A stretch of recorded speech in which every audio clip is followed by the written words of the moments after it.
साथियों, जय मूल निवासी, जय भारत। आज हम चर्चा करेंगे सर्वप्रथम जो अभी माननीय प्रीतम सिंह लोधी जी के साथ में जो वार्ता हुई।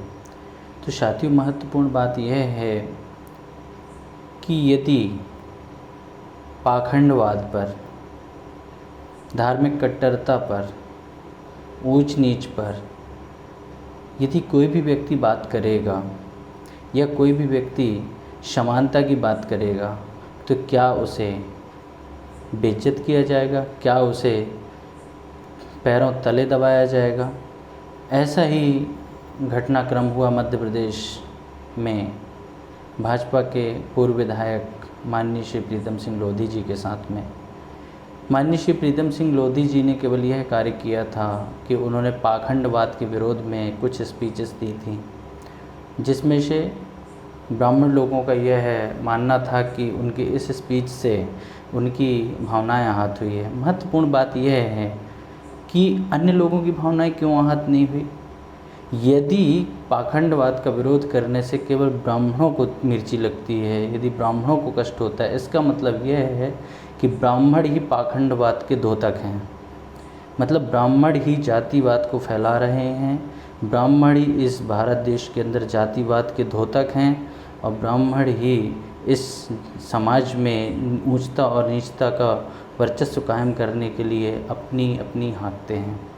तो सबसे महत्वपूर्ण बात यह है, मैं वी.डी. शर्मा जी से बोलना चाहता हूँ कि आखिर कब तक यह जातिवादी स्थितियाँ चलेंगी।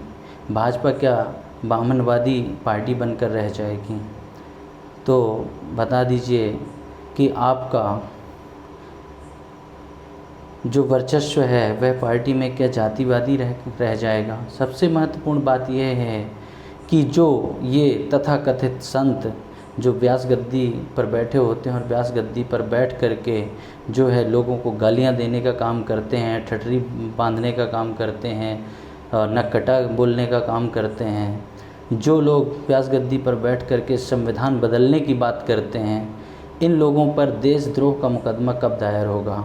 संविधान की अवहेलना मतलब देश की अवहेलना, क्योंकि संविधान एक ऐसा प्रतिबिंब है जो भारत देश को दर्शाता है। मतलब कि जो संविधान है वह भारत देश का चेहरा है। उस चेहरे को धूमिल करने का प्रयास ये तथाकथित संत कर रहे हैं, परंतु ये हमारी जो तथाकथित सरकार जो कि ब्राह्मणवादी बनकर रह गई है, यह कब सुधरेगी। एक जगह पर ओबीसी सालों साल विशाल आंदोलन कर कर के थक जाता है और उसे डंडे खाने पड़ते हैं, उसके ऊपर लाठी चार्ज किया जाता है और उसे मंडल कमीशन आयोग की सिफारिशें लागू नहीं की जाती हैं और 27% आरक्षण लागू नहीं दिया जाता है। इसके बावजूद भी वे धैर्यवान होते हैं। लेकिन चंद घंटों में, कहना चाहिए 48 घंटे के अंदर, उसी पार्लियामेंट में EWS के नाम पर सवर्णों को 10% आरक्षण मिल जाता है, जबकि वे इस देश में 15% हैं।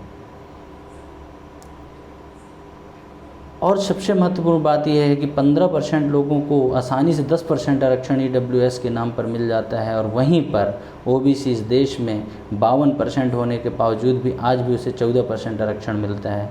हम ये कहना चाहते हैं कि बाबा साहब अम्बेडकर ने संविधान में आरक्षण की व्यवस्था इसलिए की थी क्योंकि जब आज आज़ादी के 75 साल बाद भी लोगों को समानता से जीने का हक नहीं है।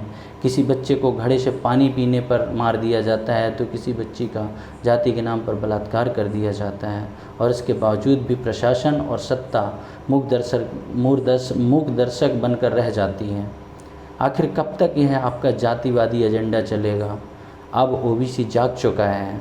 पाखंडियों को, यूरेशियन विदेशियों को किसी भी हालत में उनका वर्चस्व कायम नहीं रहने देंगे। उन्हें परास्त करेंगे या उन्हें रहना है तो समानता के साथ रहना होगा, नहीं तो इस देश को छोड़ के जाना होगा। हम इस बात का जंगी ऐलान करते हैं कि हम OBC के लोग अत्याचार से नहीं सहेंगे, पाखंड नहीं सहेंगे और ऐसे बाबाओं को भी बहिष्कार करने का हम काम करेंगे जो व्यास गद्दी पर बैठते हैं और धर्म और समानता की बात न करते हुए जातिवाद की बात करते हैं, ब्राह्मणवाद को बढ़ावा देने का काम करते हैं। जबकि संविधान में समानता का अधिकार है। मौलिक कर्तव्य और मौलिक अधिकार हर किसी को प्राप्त हुए हैं और यह देश संविधान से चलता है, किसी पोथी पत्रे से नहीं चलता, किसी धार्मिक ग्रंथ से नहीं चलता। और जब तक इस देश में संविधान है तब तक इस देश की शान है। जिस दिन संविधान ख़त्म उस दिन देश ख़त्म। तो साथियों, आइए हम सब मिलकर संविधान और आरक्षण की रक्षा करें। हमें अपना समानता का अधिकार चाहिए। जय मूल्यवासी, जय भारत, जय संविधान, जय ओबीसी।